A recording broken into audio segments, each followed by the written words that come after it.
Welcome back to the Morning Brew right here on CNC3. And just a while ago, that quote on the screen, that was from the chairman of the CNC, Mr. Jerome Duque. Well, yesterday news that the Caribbean Nitrogen Company had shut down its ammonia plant created quite a stir. Now, according to the company, the shutdown was as a result of action taken by the National Gas Company of Trinidad and Tobago to cut off gas supply to the plant.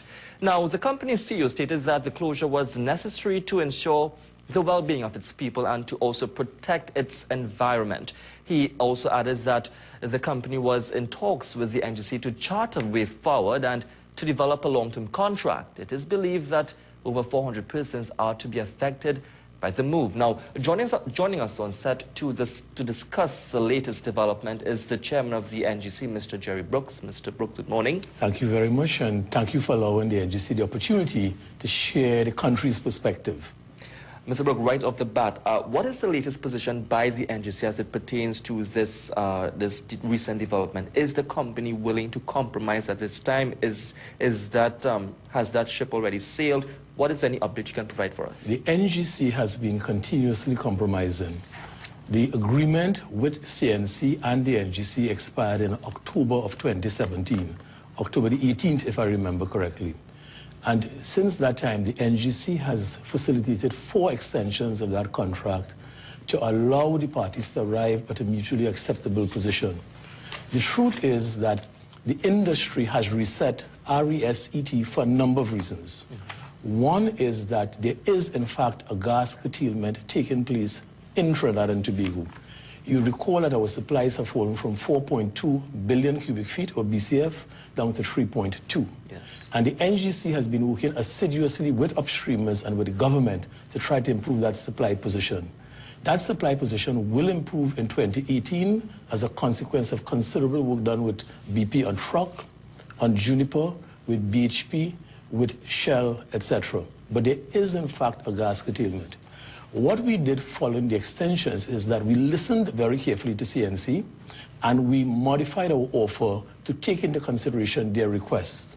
As it stands, and we have reduced and modified our demands continuously in the context of, one, a gas curtailment today, so there's a shortage of gas, approximately 200 to 300 million cubic feet, and as well the reality of increased gas pricing. You would recall in 2016 that the NGC would have, with the Prime Minister, and the Prime Minister led the final effort, would have renegotiated upstream supplies. There were no contracts in place in 2015 and prior. Those contracts should have been in place. So the NGC has been very solution-oriented in this matter. One is that it has sought and tried to increase the gas supply, and you will see improvements, and I could talk about that in some more detail as we go along in the interview. Yeah. And the second thing is that CNC and NGC face the reality of higher gas prices. What we sought to do was to moderate those increases in a way that CNC shareholders will get a fair return, but that the NGC will not suffer billions of dollars of losses, and the people of Trinidad and Tobago will not suffer billions of dollars of losses. So as it stands today, there is an offer on the table. We have revised that offer on multiple occasions since we first started meeting CNC, listening very carefully to their requests and their demands, and we have put what we think is an offer, which is a fair offer, which allows CNC to make double-digit returns, but avoids the NGC and the people of Trinidad and Tobago suffering billions of dollars of losses. So is it that negotiations are still ongoing? Well, I must be very careful here because there is an arbitration matter on many issues involving NGC and CNC, which sits just besides this. And that arbitration matter is live and ongoing, and which can influence the outcome of any discussions. So the matter is sub judice, and therefore what I say is without prejudice. But we at the NGC continue to be open to CNC to try to find a solution. We have been very reasonable. We have been very careful and research, doing what we call gas value chain analysis. But we must also be a responsible company acting on behalf of the people of Trinidad and Tobago. Mr. Brooks, who stands to lose more from this move? I mean, we hear reports from Mr. Duque that over 400 persons are to be affected. But in your perspective, who stands to really lose from this move? We are hoping that good sense will prevail.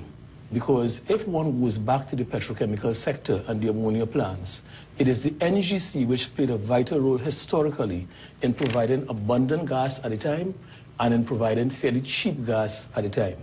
Since that time, back in 1998, the world has changed dramatically in terms of gas supply.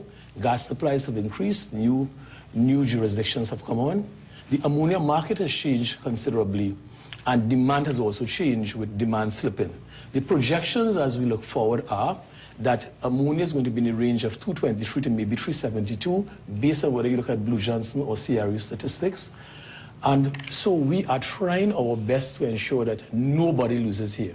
The deal which CNC has put on the table will see CNC winning and the people of Trinidad and Tobago suffering $2 to $4 billion of losses from an industry perspective. $2 to $4 billion. The country cannot afford that. The NGC cannot afford that. And so there's a need for us to reset the architecture from a policy perspective.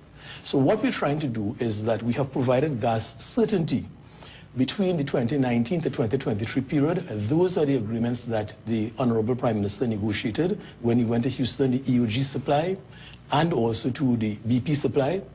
We have to recognize that there's increased cost, and CNC must recognize that, and all players must recognize that from a policy perspective. And we've put an offer on the table in which we feel that nobody will lose, but our margins, all of us will be reduced, but we will be able to survive this period even as we walk to the post-2023 period. All right, guys, we're going to take a short commercial break. When we come back, we continue our conversation with Mr. Brooks.